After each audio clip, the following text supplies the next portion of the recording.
Welcome to another tutorial. Now I know this isn't cake or sweet related, however it is such a fabulous chicken recipe that I just had to share it with you all. It really is finger licking good.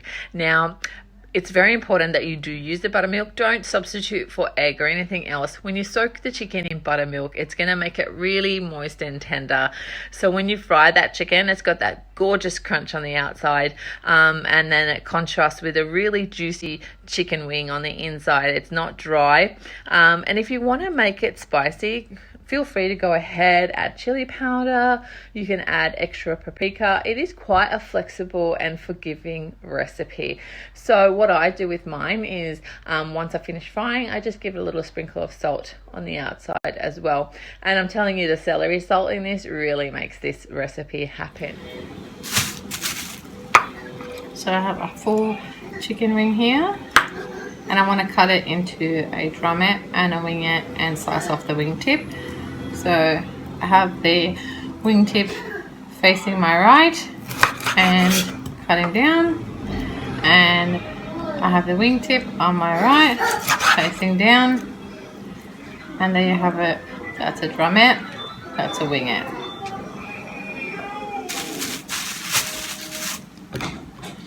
So again, wingtip on my right,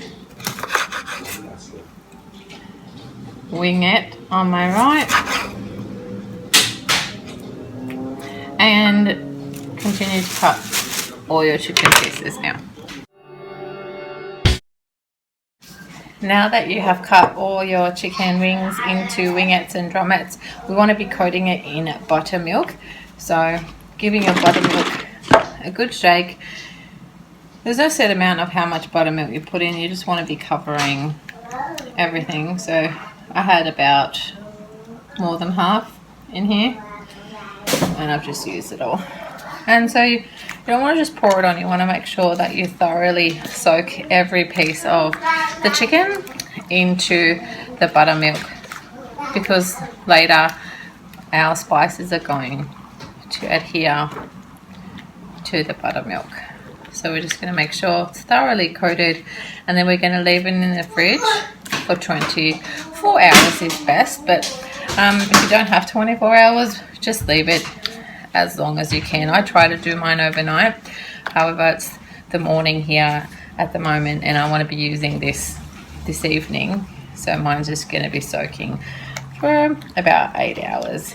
So we're going to start making the marinade for our chicken, and it contains paprika, white pepper, garlic salt, celery salt, ground ginger, mustard powder, basil leaves, thyme leaves, oregano, table salts and flour. So let's get started. Okay, so to start off with, we have 1 tablespoon of paprika, then we have half a tablespoon white pepper, then we have 1 teaspoon of garlic salt,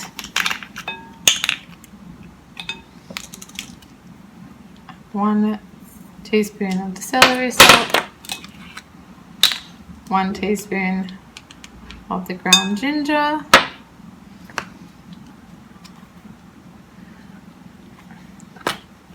1 teaspoon of the mustard powder,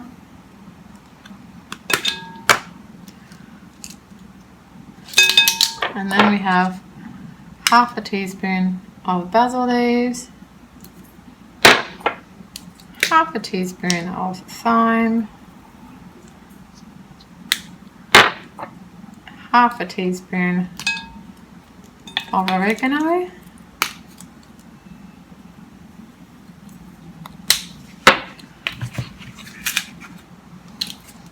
and half a teaspoon of the salt, and then we have 1.5 cups of flour.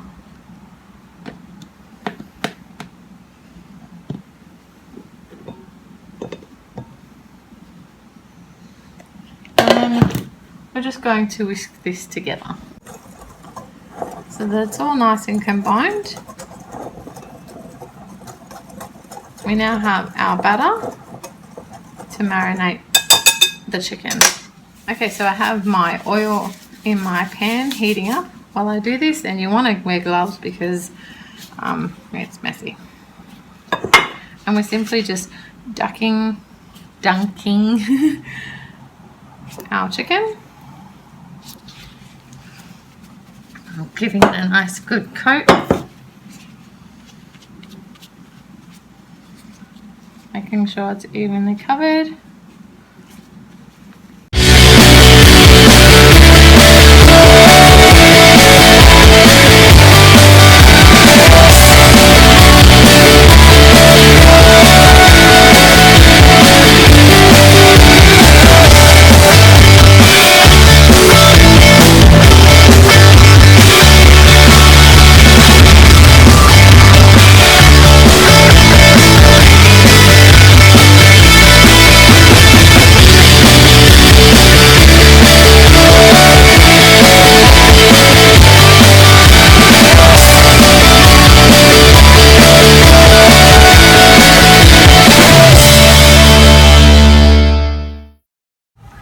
We have our hot oil.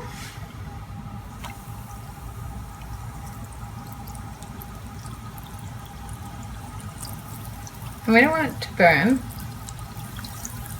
so I'm going to cook it on a low heat.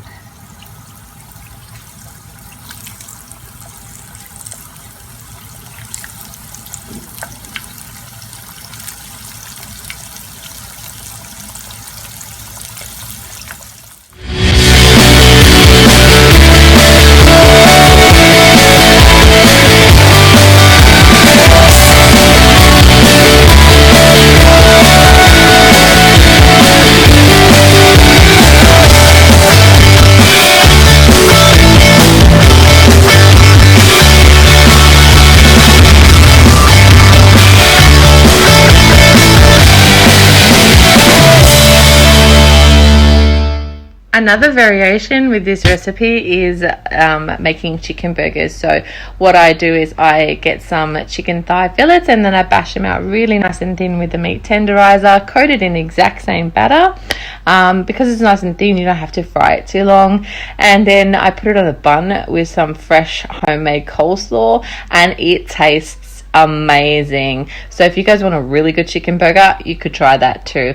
So if you've liked this video, please like and subscribe, and I appreciate you watching.